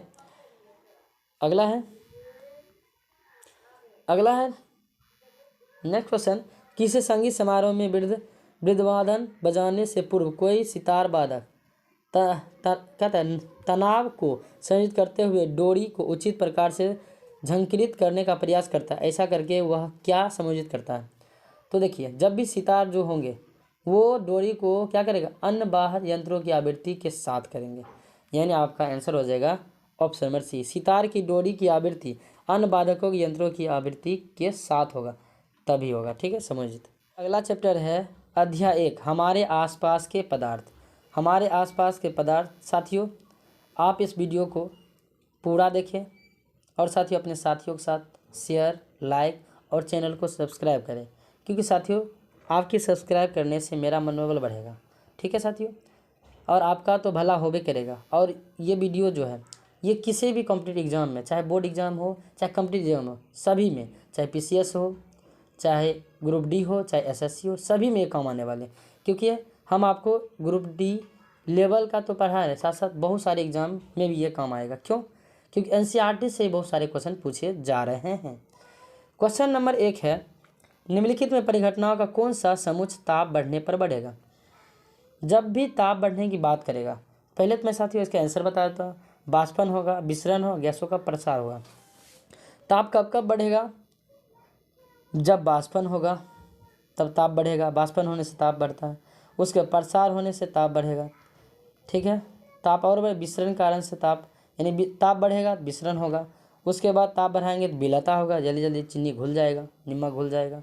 ठीक है, यानी चलिए अब देखिए दूसरा नंबर क्वेश्चन। आपको देखने में बड़ा लग रहा है लेकिन वाजी में बड़ा है नहीं। ठीक है, देखिए कहता सीमन एक प्राकृतिक गैस संपीड़न इकाई का निरीक्षण करती है, यानी CNG gas, compress natural gas. ठीक है, निरीक्षण किया तथा पाया कि ताप एवं दाब की विशिष्ट परिस्थितियों में गैस द्रवित किया जा सकता है। अपने अनुभव को मित्रों के साथ बांटते हुए वह भ्रमित हो गई, यानी बोली लेकिन भ्रमित। कहता द्रवण के लिए परिस्थितियों की सही समझ को पहचानिए। जब आप सिलेंडर में गैस भरिएगा तो आप देखते हैं आपको ज़्यादा दबाव देना पड़ेगा, और जैसे दबाव ज़्यादा पड़ेगा तो क्या होगा, वो द्रव में बदल जाएगा। ठीक है, यानी उच्च दाब होगा और निम्न ताप होगा, यानी निम्न ताप और उच्च दाब पर क्या होंगे, गैस पानी में बदल जाएंगे। चलिए अगला है, कहता तरल में प्रवाह का अद्वितीय गुण होता है, निम्नलिखित में कौन सा कथन सही है? तो देखिए आपको बात याद रखना होगा, गैस तथा द्रव तरल के समान व्यवहार करते हैं, यानी जो गैस होते हैं और द्रव होते हैं वो दोनों तरल के तरह व्यवहार करते हैं। यानी आपका आंसर हो जाएगा option number C. Option number C आपका राइट हो जाएगा। ठीक है, अगला है, ग्रीष्म काल में यानी गर्मी के महीने में जल की मिट्टी के बर्तन में रखने पर किस परिघटना के कारण वह ठंडा होता है? देखिए आपके दिमाग में चल रहा होगा बाष्पोत्सर्जन, नहीं, लेकिन आप गलत हैं। अगर आप ये आंसर मारिएगा तो आप गलत होइएगा।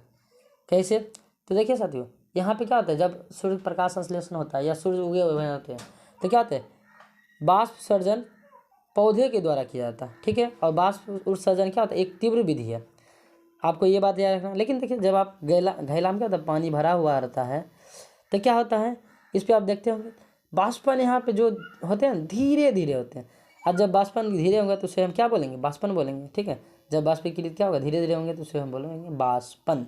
ठीक है, और बाष्पन एक धीमी विधि है, इसलिए आपका आंसर ऑप्शन नंबर डी होगा, ना कि बी। अगला है, कहता है कुछ पदार्थों को उनके कणों के मध्य आकर्षण बलों के बढ़ते हुए क्रम में व्यवस्थित किया गया है, निम्नलिखित में कौन सा सही व्यवस्था को निरूपित करता है? तो देखिए जब भी पदार्थ ही आपको बात करेगा तो हमेशा ये रखिएगा कि कणों के आकर्षण बल क्या होते हैं, पहले तो ठोस को होते हैं ज़्यादा, आकर्षण बल सबसे ज़्यादा ठोस में होगा, कणों का आकर्षण बल, उसके बाद द्रव में होगा, उसके बाद गैस में होगा। ये तो आपको मानते हैं। यहाँ देखिए, यहाँ पे आप बात कर लेते हैं, ऑक्सीजन बोला है, यहाँ पे आपको ऑक्सीजन पहले मारना है, उसके बाद जल का होगा, उसके बाद शर्करा का होगा। यहाँ पे हमने ऐसा क्यों किया, शर्करा एक ठोस है, जल एक द्रव है और ये गैस है। तो बोलता है बढ़ते हुए क्रम, तो बढ़ते हुए क्रम पहले छोटका फिर बड़का फिर उससे बड़ा, यानी ऑक्सीजन सबसे छोटा, जल उससे बड़ा, उससे बड़ा। ठीक है, समझ गए होंगे। अगला है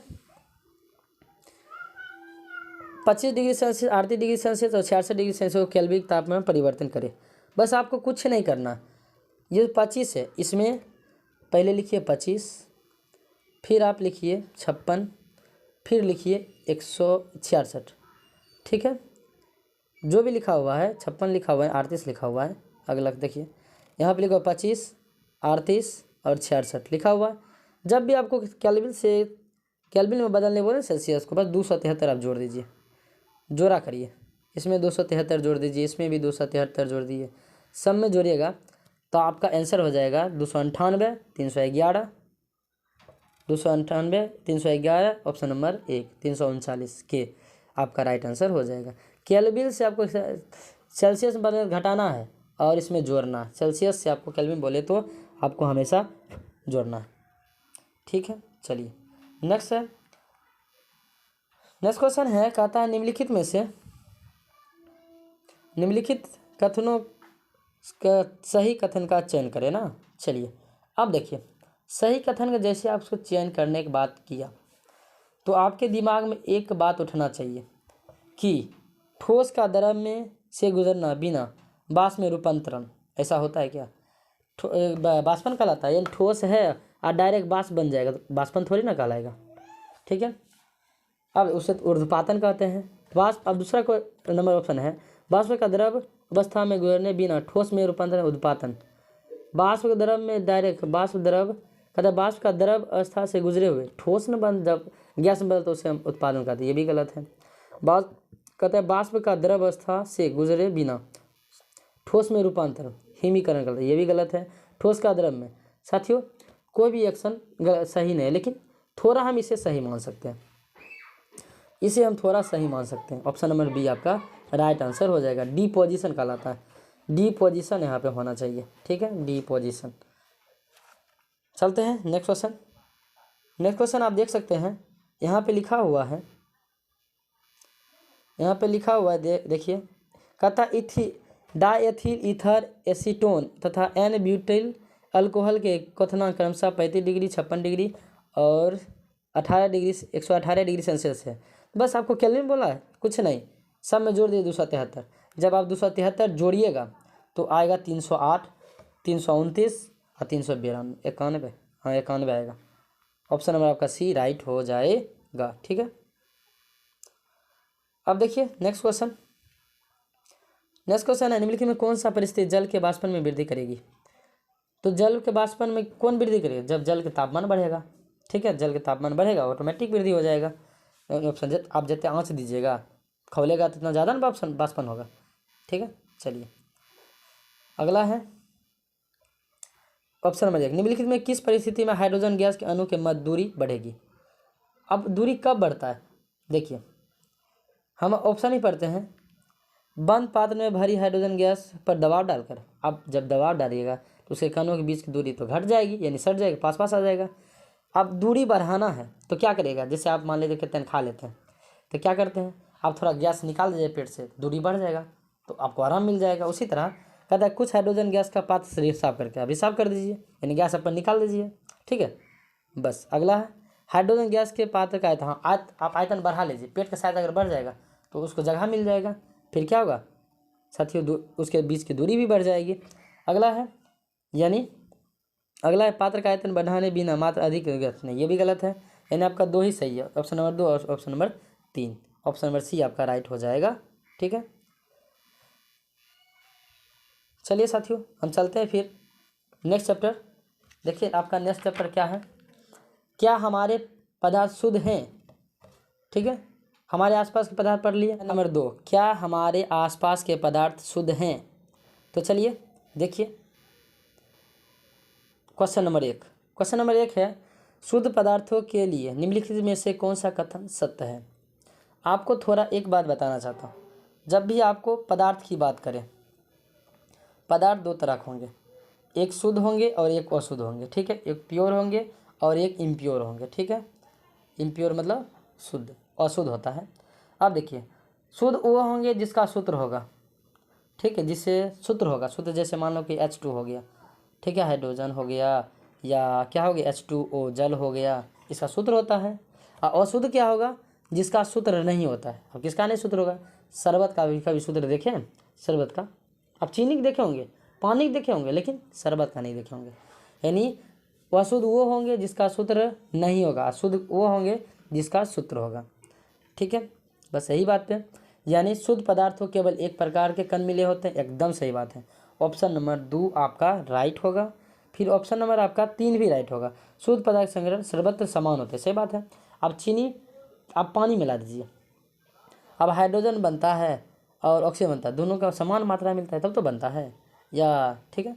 चलिए आपका हो जाए ऑप्शन 2 और 3 राइट हो जाएगा। ऑप्शन नंबर साथियों 4 यानी डी सही होगा, ठीक है। चलिए अगला आप देख सकते हैं, कहता है लोहे से बनी वस्तु में जंग लगने को कहते हैं। अब जब जंग लगेगा तो क्या होगा, संक्षारण होगा, ठीक है। संक्षारण होगा तो क्या होगा, उसका ऑक्सीडेशन होगा, यानी कहने का मतलब क्या होगा, ऑक्सीकरण होगा, ठीक है।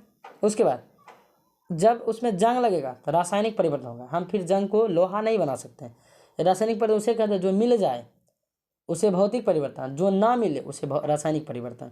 आप दही, दूध से दही बनाएगा, क्या दही से फिर दूध बना सकते हैं, नहीं बना सकते हैं।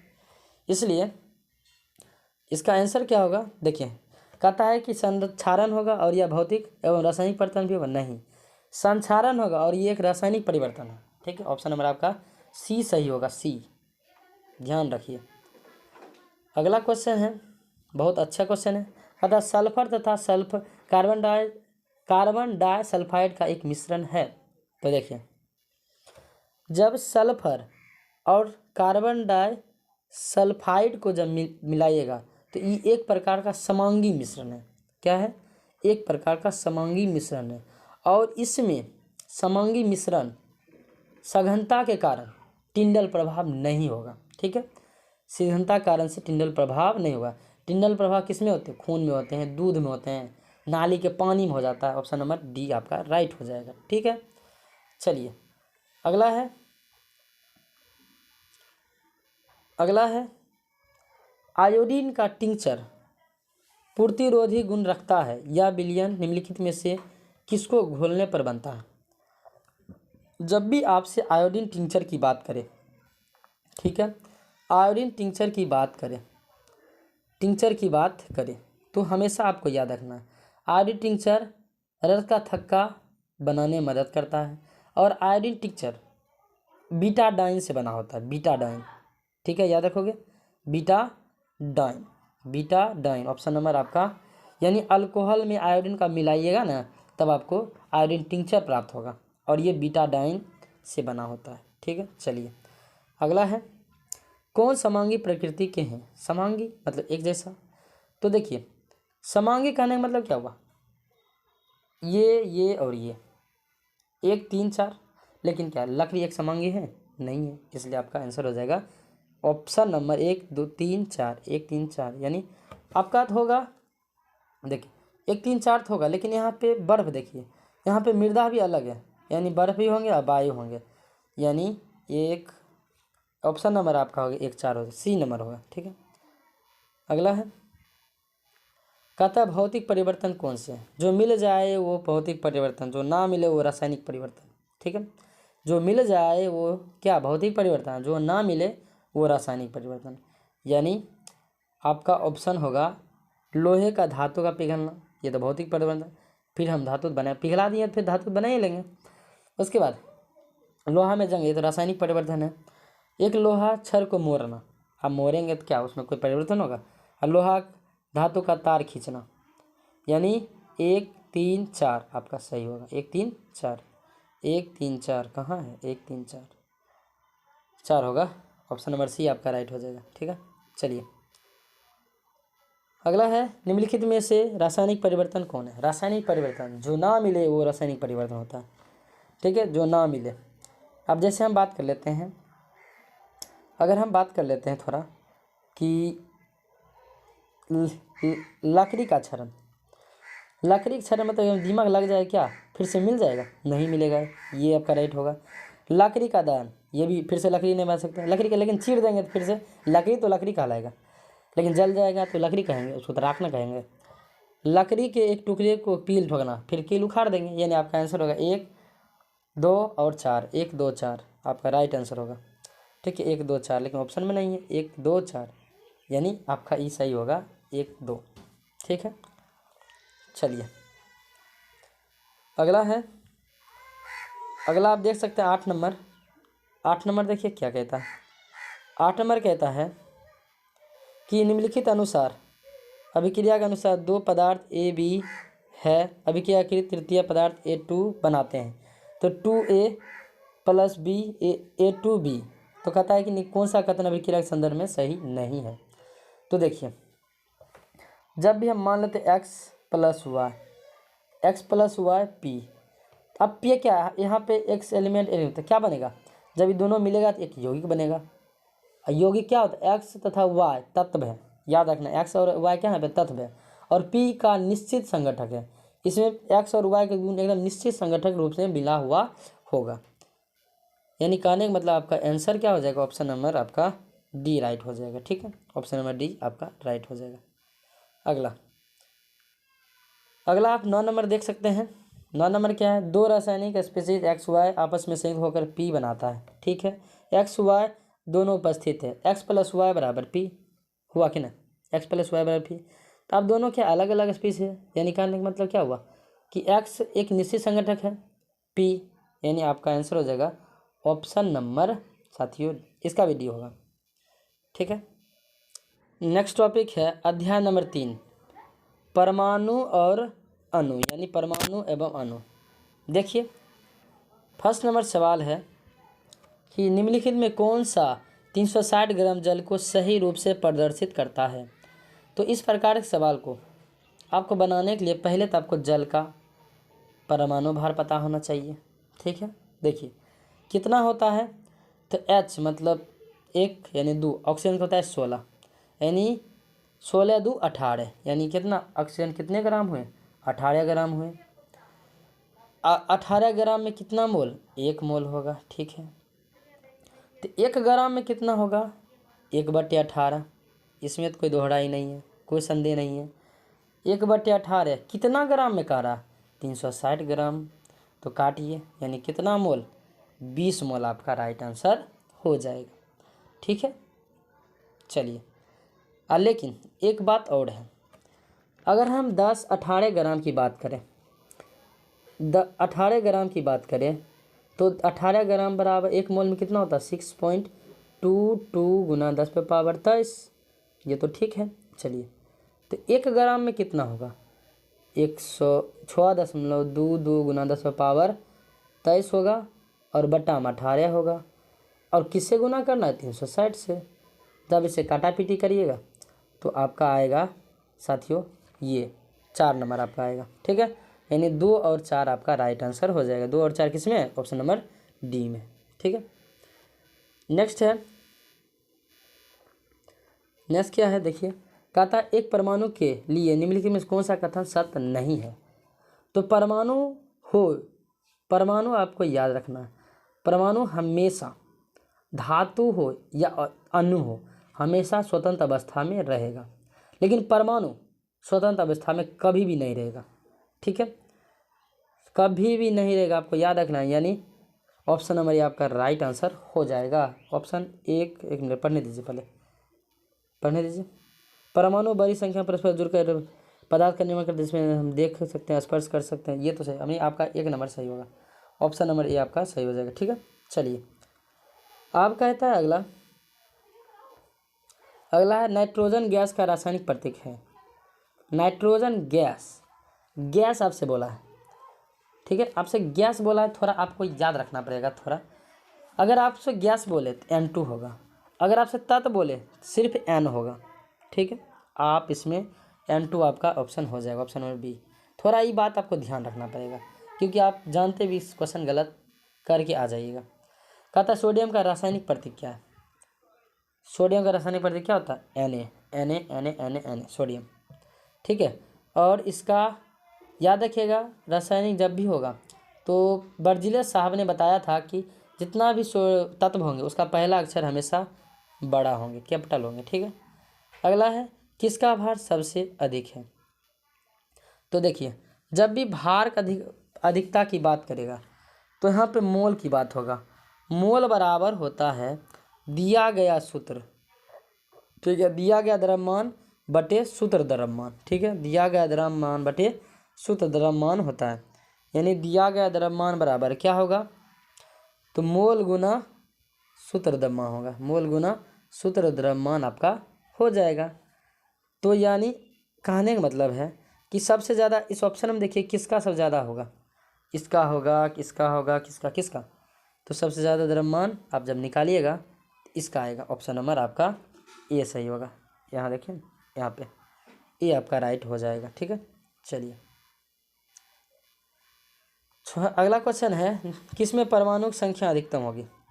बात तो ही हुआ परमाणु की संख्या अधिकतम किसमें होगी। तो देखिए यहाँ पे हम बात कर लेते हैं 18 ग्राम है, सब में 18 ग्राम है। आप H2 16 और 2 18, इसमें तो 16 हो गया, इसमें 16 ही हुआ, और इसमें 16 दूनी 32, अब 32 6 दूनी 12, ये कितना हो गया 32 12 44 हो गया, ये 44 हो गया। उसके बाद इसमें 6 दूनी 12 और 4 18, तो कह रहा सबसे अधिकतम किस में होंगे, तो आपको याद रखना है CH4 में अधिकतम होंगे, परमाणु संख्या अधिकतम जिसके कम उसके ज़्यादा, CH4 में सबसे ज़्यादा होगा, ऑप्शन नंबर डी आपका राइट होगा। क्योंकि एक मोल बराबर होते हैं, एक मोल बराबर होते हैं साथियों, देखिए हम दिखाते हैं आपको, H2O का एक मोल में होगा 18, ठीक है, 18 बटे 18 यानी एक मोल, ठीक है। और जब आप इसमें क्या करिएगा तो 32 से भाग दीजिएगा तो क्या होगा, सूत्र द्रव्यमान कम हो तो मोल ज़्यादा होगा, जिसका सूत्र द्रव्यमान कम होगा मोल ज़्यादा होगा, यानी सूत्र सबसे ज़्यादा सबसे कम तो यही ना दिख रहा है 12 और 4 16, ये तो बहुत ज़्यादा, ये भी ज़्यादा है इसलिए। चलिए चलते हैं नेक्स्ट पे। नेक्स्ट है निम्नलिखित में से किसमें अणुओं की संख्या अधिकतम होती है। तो देखिए किसमें अधिकतम होगी, अणुओं की संख्या कब अधिकतम होगी, तो यहाँ पर देखिए सब में एक एक एक एक एक गैस, एक गैस गैस गैस है। अणुओं की अधिकतम संख्या किस में होगी, तो हाइड्रोजन में होगी, सबसे ज़्यादा अणुओं की संख्या किस में होगी, हाइड्रोजन में होगी, ठीक है। चलिए अगला है ऑक्सीजन के एक परमाणु द्रव्यमान होते हैं। तो देखिएगा ऑक्सीजन के एक परमाणु द्रव्यमान की बात जब करेगा तो जानते हैं कि ऑक्सीजन 16, इसका द्रव्यमान कितने होते हैं 16 होते हैं। एक मोल में कितना हो जाएंगे 6.20222 गुना 10⁻23, ठीक है। तो एक परमाणु में कितना हो जाएगा, एक परमाणु में, तो देखिए एक मोल में होता है 6.222 गुना 10⁻23 परमाणु होते हैं, तो एक परमाणु कितना हो जाएगा, तो 16 बटे में 6.0222 हो जाएगा, यानी आपका ऑप्शन नंबर एक आपका राइट हो जाएगा, ठीक है। चलिए अगला है, अगला आप देखिए, अगला क्वेश्चन है कहता एक बीकर में 3.42 ग्राम ग्लूकोज सुक्रोज को 18 ग्राम जल में विलय किया जाता है, बिलियन में उपस्थित ऑक्सीजन परमाणु की संख्या होगी। आपको जब भी इस प्रकार से पूछे तो आपको हमेशा याद रखना है कितना होगा, तो आपको ये याद ही रख लेना है 6.68 गुना 10⁻23 होंगे, ठीक है, आपको ये याद रख लेना है क्योंकि इसका निकालना थोड़ा लंबा प्रोसेस है। अब देखिए क्वेश्चन है भौतिक अवस्था में परिवर्तन लाया जा सकता है। तो देखिए यहाँ पे जब यंत्र को ऊर्जा की दी जाती है या ली जाती है तब भौतिक अवस्था में हम ऊर्जा देंगे या लेंगे। जैसे मान लें बर्फ़ को अगर क्या करते हैं गर्मी को हटा लेते हैं तो बर्फ़ बन जाता है, और गर्मी देते हैं तो पानी बन जाता है, और गर्मी देते हैं तो भाप बन जाता है, ठीक है। चलिए ये भी ऑब्जेक्टिव ख़त्म हो गया। अब चलते हैं नेक्स्ट टॉपिक, हम बीमार क्यों होते हैं, अध्याय नंबर 13। देखिए सबसे पहला क्वेश्चन है निम्नलिखित में कौन विषाणु रोग नहीं है। तो देखिए बिसोनी से होने वाला रोग नहीं है, तो यहाँ पे देखिएगा कि यहाँ पे आप देख रहे होंगे टाइफाइड एक जीवाणु से होने वाला रोग है और ये दूषित जल से होता है, ठीक है। डेंगू एडिस मच्छर के काटने के कारण से होता है, और एड्स वायरस HIV वायरस के कारण से होता है, और इन्फ्लुएंजा ये राइनो वायरस से होता है, ठीक है साथियों, राइनो वायरस से ये इन्फ्लुएंजा होता है। ऑप्शन नंबर आपका सी सही हो जाएगा। अगला है कौन सा विषाणु रोग नहीं है, मतलब विषाणु से नहीं होता है। तो देखिए, जब भी विषाणु से बात करिएगा तभी हम आपको बताएं इन्फ्लुएंजा, ये एक वायरल रोग है, ठीक है। लेकिन हैजा, तपेदिक और एंथ्रेक्स ये सभी जीवाणु कारण से होते हैं। अगला है, कौन सा रोग मच्छर से संचारित नहीं होता? मच्छर, टाइफाइड मच्छर से कभी भी नहीं होता है। टाइफाइड हमेशा साथियों दूषित जल और ये जीवाणु से होता है। मच्छर से कौन कौन होता है? तो मस्सी ज्वर होता है, मलेरिया होता है और डेंगू होता है। अगला है, कौन सा रोग जीवाणु द्वारा होता है? तो देखिए, टाइफाइड, टाइफाइड एक तो क्या है, जीवाणु जनित रोग है। एंथ्रेक्स भी जीवाणु जनित रोग है और ये 6 रोग भी जीवाणु जनित रोग हैं। लेकिन मलेरिया जीवाणु जनित रोग नहीं है, ठीक है। मलेरिया जीवाणु जनित रोग नहीं है। ऑप्शन नंबर आपका डी राइट हो जाएगा। अगला है, कौन रोग प्रोटोजोआ प्राणी द्वारा होता है? तो प्रोटोजोआ हमेशा मलेरिया, मलेरिया प्रोटोजोआ से होता है। इन्फ्लुएंजा जीवाणु, एड्स वायरस, हैजा जीवाणु कारण से होता है। अगला अगला है, निम्नलिखित में कौन सा व्यक्ति के स्वास्थ्य में दीर्घकालीन प्रभाव डालता है? तो देखिए, कौन सा व्यक्ति स्वास्थ्य दीर्घकालीन, तो तंबाकू आप चबाते होंगे, देखते होंगे आपका मुंह एकदम अथी हो जाता है, यानी तंबाकू चबाने से दीर्घकालीन होता है। अच्छा, खांसी जुकाम ज़्यादा नहीं होता, चिकनपॉक्स ज़्यादा दिन, तनाव ज़्यादा दिन नहीं रहता है। लेकिन तंबाकू जब चबाएगा तो मुंह में गड्ढा हो जाएगा, ठीक है। और मुंह कभी कभी हालत ख़राब होता है, कभी ध्वनि यंत्र निकालना पड़ता है, गोंग हो जाता है, वो सब बहुत सारे, और कैंसर भी होने का खतरा रहता है। अब देखिए 7 नंबर, निम्न में कौन सा संक्रमित व्यक्ति आपके संग आने से आपको बीमारी हो सकता है? तो देखिए, आप जब छींकते हैं तो देखते होंगे, छींकने से आप संक्रमित हो सकते हैं, छींक से, ठीक है। आपको संपर्क में आप उच्च दाब, रक्तदाब, आपका बीपी थोड़ी हो जाएगा है, और मानसिकता आपको सटने से थोड़ी हो जाएगा, या रुधिर कैंसर, कोई सटेगा तो आपको रुधिर कैंसर, ऐसा नहीं होता है। लेकिन छींकेगा तो आपको भी छींक छींकी धर लेगा, यानी सर्दी हो जाएगा, जुकाम धर लेगा। चलिए अगला है, निम्नलिखित में किसके द्वारा एड्स नहीं फैलता? तो देखिए, एड्स किसके द्वारा नहीं होगा? तो गले मिलने से एड्स नहीं होता है, लेकिन लैंगिक संपर्क करिएगा, उसे स्तनपान, किसी का दूध पीने से भी होता है। बच्चे का अगर किसी को एड्स हो ले और उसका दूध पी लेगा तो उस बच्चों को भी हो सकता है। स्तनपान, समझ गए। और रक्तदान करने से भी होगा, यानी मान ली किसी का ल्यूकेमिया हुआ है, उसको चढ़ा दिया तो क्या उसको भी ल्यूकेमिया हो जाएगा। यानी गले मिलने से कोई रोग नहीं होता है, ठीक है। हो सकता है उस समय में रोग हो, तो वो हो सकता है, ठीक है। चलिए, आप प्रति विषाणु औषधियाँ बनाना प्रतिजीवाणु दवाइयों के बनाने की अपेक्षा कठिन है। सही बात, हम जीवाणु की दवाई बना सकते हैं साथियों, लेकिन विषाणु की दवाई बनाना आसान नहीं है, बहुत समय लगता है। जैसे आप कोरोना वायरस के बना लिए, बहुत समय लगा तब बना, तुरंत तो नहीं बन गया।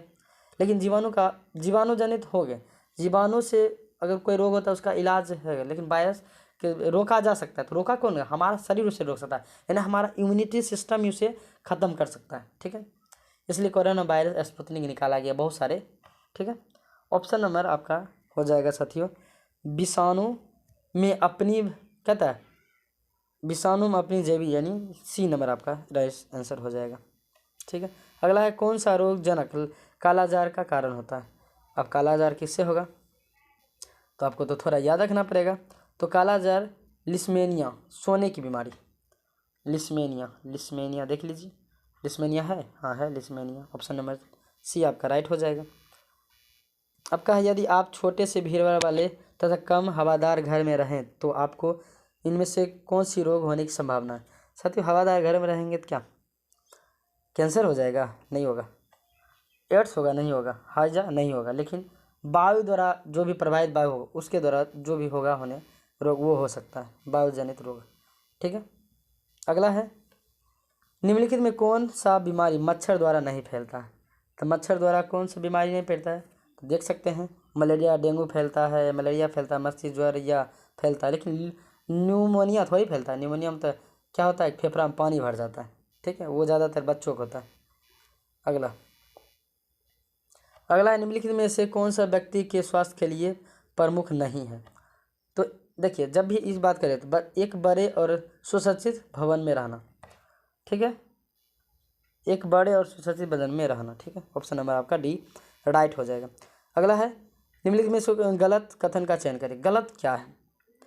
तो आप गलत देख सकते हैं, अम्लीय भोजन खाने के कारण पौष्टिक बकड़ यानी अल्सर का होना। अम्लीय भोजन करने क्या साथियों अल्सर हो जाएगा, ऐसा नहीं होता है। ठीक है, चलिए अगला है, हमें अपने वातावरण में मच्छरों के प्रजनन को रोकना चाहिए क्योंकि वे, देखिए हाँ रोकना चाहिए, बहुत सी बीमारियों का रोग वाहक होता है, यानी बहुत सारी बीमारियों को वाहक करता है। ऑप्शन नंबर बी आपका राइट हो जाएगा। अब अगला है, आप अपने शहर में पोलियो उन्मूलन के लिए क्या करिएगा, बच्चों के लिए टीकाकरण को क्या करेगा। तो ये सभी ऑप्शन आपके लिए सही है। ठीक, उपरोक्त में से सभी आंसर आपका रहे, पढ़ लीजिएगा आप। अगला है, विषाणु से हेपेटाइटिस रोग होता है। ठीक है, कहता है यह रोग निम्न किसके एक संचरित होता है। तो हमेशा याद रखिएगा ये जल से होता है, जल जनित रोग है। ये क्या है, ये जल जनित रोग है और हमेशा ये विषाणु से होता है। ठीक है, नेक्स्ट है, नेक्स्ट सवाल है, वेक्टर संवाहक की सही परिभाषा है। तो संवाहक की सही, संवाहक मतलब क्या, फैलना, सूक्ष्म जीव को बहुत रोगों से फैलता है। ठीक है, यानी ऑप्शन नंबर आपका बी राइट हो जाएगा।